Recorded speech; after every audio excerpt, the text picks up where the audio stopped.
Naging mainit ang pagdinig ng Senate Committee on Finance hinggil sa panukalang budget ng Office of the Vice President para sa 2025. Pero si Risa Hontiveros, halatang pinupolitika si VP Sara Duterte, kaya naman hindi nagpatinag ang pangalawang Pangulo at pinatutsadahan ng namumulitikang si Hontiveros. Narito ang balita ni Jason Rubrico live. Jason?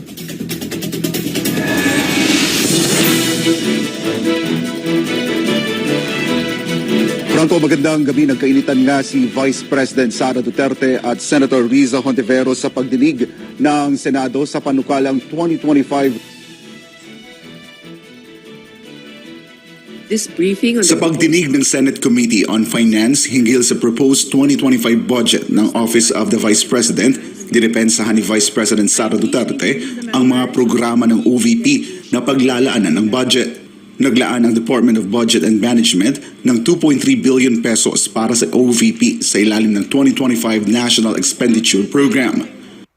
Kinwestiyon ni Risa Hontiveros ang mga programa ng OVP na kaparehas na raw ng mga existing programs ng ilang ahensya ng gobyerno gaya ng Medical and Burial Assistance, Livelihood Program na Magnegosyo Taday at Disaster Relief Program.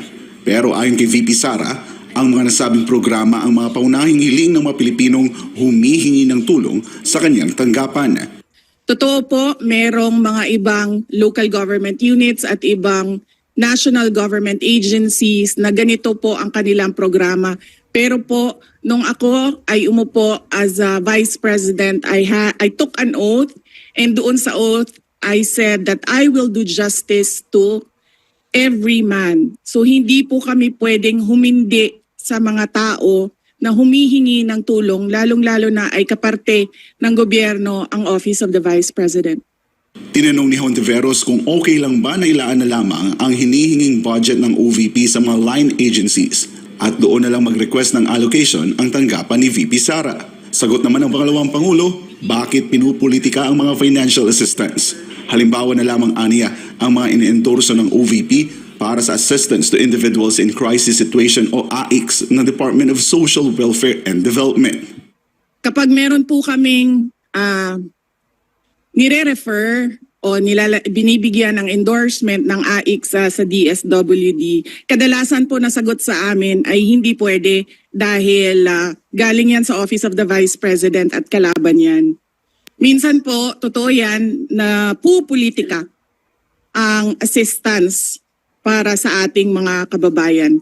And so I go back to the oath that I shall do justice to every man, at kaya po kami nandito at kaya po kami merong mga ganito na mga projects sa Office of the Vice President. Ayon pa kay VP Sara, pinupolitika ni Hontiveros ang proposed budget ng OVP dahil nais ng senadora na maghain ng isang motion para ilipat ang nirequest na budget ng OVP sa ibang ahensya ng gobyerno. Iniuugnay yan ng pangalawang Pangulo sa naging pahayag ni Hontiveros sa Akbayan Congress kamakailan na hanggat nasa pwesto si VP Sara ay nananatili umanong panganib ang banta ng pagbabalik ng mga Duterte sa kapangyarihan. Inusisa din ni Hontiveros ang budget na inilaan ng OVP para sa mga librong isinulat ni Vice President Sara na ipamamahagi sa mga estudyante kasabay ng mga pagbabago bags na may lamang school supplies at dental kits. This is an example of politicizing the budget hearing through the questions of a senator. Ang problema niya kasi, nakalagay yung pangalan ko doon sa libro. At yung libro na yan, ibibigay namin doon sa mga bata. At yung mga bata na yan, may mga magulang na boboto. At yung pangalan ko ay nagkalat doon sa kung saan man ibibigay yung libro.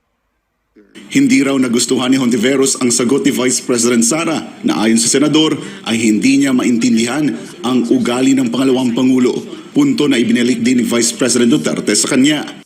Hindi ko rin maintindihan ang ugali ni Senator Risa Hontiveros, and I do not appreciate, ano yung sinabi niya? I do not appreciate this kind of behavior and attitude. Binalikan ni VP Sara ang pagkakataon na humingi ng tulong si Hontiveros sa kanya noong tumakbo ito sa pagkasenador noong 2016, kung saan nakiusap pa si VP Inday sa isang kongresista para suportahan ang senadora. Nanalo na siya, at nung nanalo siya, anong ginawa niya? Siya ang pinakaunang umatake kay President Rodrigo Duterte. Anong tawag sa ugaling ganito? Sa kabila ng halata namang pamumulitika ni Hontiveros, lusot na sa Senate Committee on Finance ang panukalang budget sa taong 2025 ng Office of the Vice President at isusumite na ito sa plenaryo.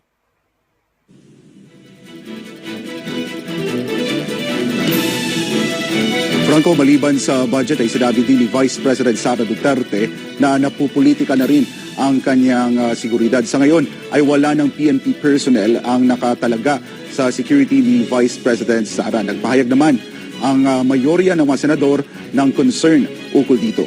Para sa Diyos at sa Pilipinas kumahal, balik sa iyo, Franco. Maraming salamat Jason Rubrico sa detalye ng iyong balita live sa Davao City.